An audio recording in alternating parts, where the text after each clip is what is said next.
pas que je suis un bon réalisateur, je dis j'ai fait un beau film, c'est beau. Certain, c'est que ce film m'a vraiment transformé. Combien de cinéma est important pour moi? Est-ce que les gens ont envie qu'on leur parle de la vie? Les cinéastes ont besoin qu'on s'intéresse à eux, vous le savez. L'image a été créée en 1984 dans le but de fournir des films à thème juif, surtout aux enseignants, parce que ça manquait. Et donc, à partir de 1988, on a eu la possibilité, les moyens de commencer à créer une médiathèque avec des cassettes vidéo à l'époque. Maintenant, ce sont des DVD pour lesquels nous cherchions à avoir les droits pour qu'ils puissent être montrés en classe aux professeurs. J'avais rencontré Esther Offenberg en 83. Moi-même, je terminais une maîtrise en sciences de l'information et de la documentation. Et Esther venait de créer à Paris un institut qui s'appelait IMAGE, Institut de la mémoire audiovisuelle juive. Et étant donné que je terminais des études de documentaliste, j'ai tout de suite bondi sur cette idée et j'ai voulu qu'on fasse Image internationale. Et donc j'ai créé Image en Belgique. Ça a été un de nos grands soucis, c'était comment on se fait connaître. Et donc une idée, ça a été de créer un festival. Donc c'est comme ça qu'on a créé notre premier festival, avec l'idée justement qu'il y aurait plus de publicité vis-à-vis de nous. Nous fêtons notre 30e anniversaire. On s'est rendu compte que nous avions beaucoup de films sur les relations entre juifs, arabes, druzes, palestiniens et israéliens. Et on s'est dit, bon, mais voilà, pour notre 30e anniversaire, parlons du dialogue qui existe déjà. Il est parfois difficile, mais il existe déjà, je veux dire, en dehors de la politique. On prend des films internationaux, donc on n'est pas... C'est bien un festival à thème juif et pas un festival de films israéliens. Donc cette année c'est une année particulière, puisqu'on va prendre beaucoup de films israéliens. Pas que, mais quand même beaucoup de films qui concernent Israël et peut-être un film palestinien. Notre festival a lieu du 28 octobre au 2 novembre, c'est la semaine du congé de la Toussaint, mais nous savons que tout le monde ne part pas à la Toussaint, donc pour tous ceux qui resteront et pour ne pas rester dans une atmosphère maussade, il y aura ce festival qui aura d'autres contributions que les films. Il y aura aussi de la musique, il y aura une exposition, il y aura probablement des membres issus de la Ligue d'impro qui feront des improvisations. Donc on va faire en sorte que pour ce 30e anniversaire, ce soit très festif, que le public soit nourri de choses et à la fois intéressantes, agréables, amusantes. Voilà. Et il y aura la présence de réalisateurs. Nous tâchons de faire venir justement aussi un réalisateur druze. C'est la première fois qu'un druze fait un film. Donc, et ce film traite aussi du sujet.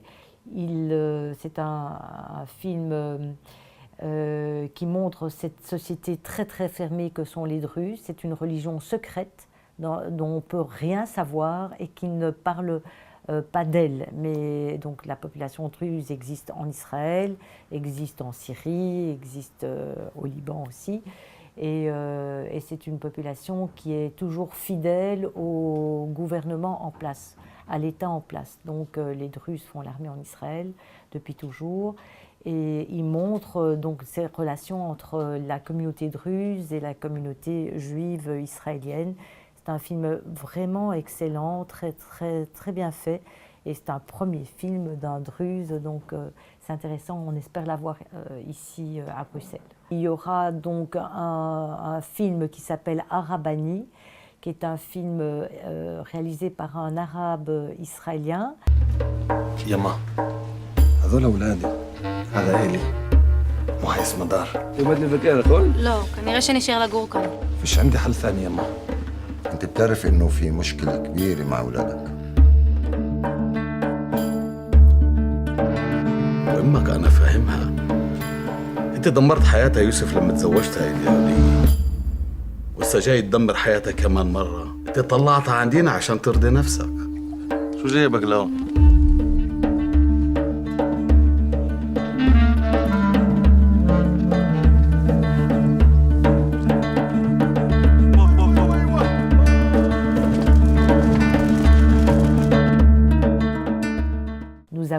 mal de fiction, en fait, certainement 1 à 2 par soirée.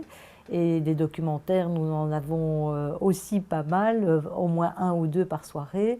Nous avons quelques documentaires chocs.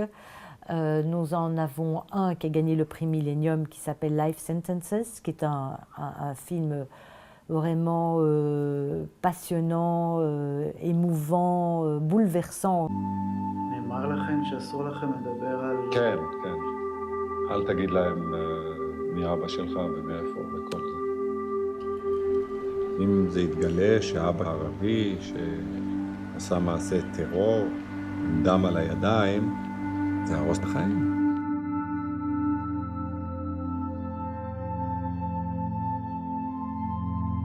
פתאום מרחוק אנחנו רואים בן אדם. לא ידעתי, הלב דופק, מה... באמת זה הוא, זה לא הוא. באמת אני הרגשתי טוב, בגלל שאני הייתי אף אחד. ופתאום אנשים נותנים לי יחס. אתה הבן של פוזי, אז אתה מרגיש כמו בן של נסיך או משהו כזה.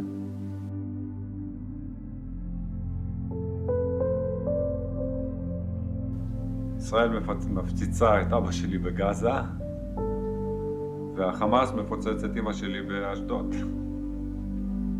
Nous avons un autre film qui s'appelle Le Prince Vert, qui est un film choc, lui aussi, dans la mesure où c'est le fils d'un des dirigeants du Hamas, qui en fait s'est révélé être un espion au service d'Israël et qui est devenu chrétien, donc, et qui s'est complètement éloigné de l'islam radical et qui a écrit un livre qui dénonce en fait cet islam radical et qui est resté en relation avec les Israéliens pour lesquels il travaillait.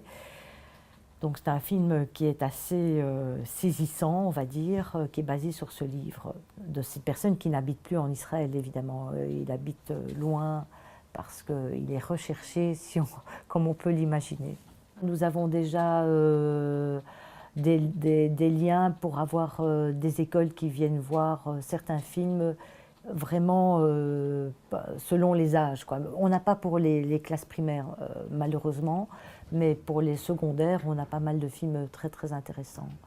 Notamment un film belge qui s'appelle Abinatan, la voix de la paix, qui a été réalisé sur cet homme qui avait un bateau en Méditerranée et qui déjà, fin des années 60 et durant toutes les années 70 et début 80, avait a tenté, avant tout le monde, avant les politiciens, de créer des liens entre les pays arabes et Israël.